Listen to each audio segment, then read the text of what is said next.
What do you think po, attorney, is the most pressing labor issue in the Philippines today, and paano po ninyo ito ipa-prioritize sa inyong legislative agenda kung sakali po pala rin po kayo? Ako'y magiging bahagi ng Senado.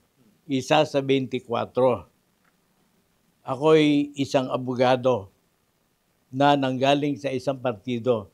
So iisa lang ako. Kaya kinakailangan makumbinsi yung Senado na i-restructure ang orientation nito na lumikha ng isang lipunan na catering sa pangangailangan ng mamamayan.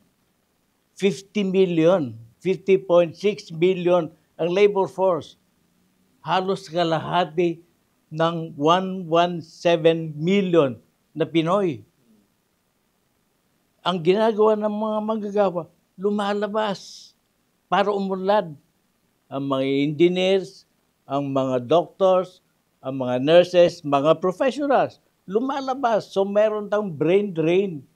Dahil ang ating ekonomiya ay hindi nakakalika ng sapat na trabaho para sa isang lipunan na makatwiran.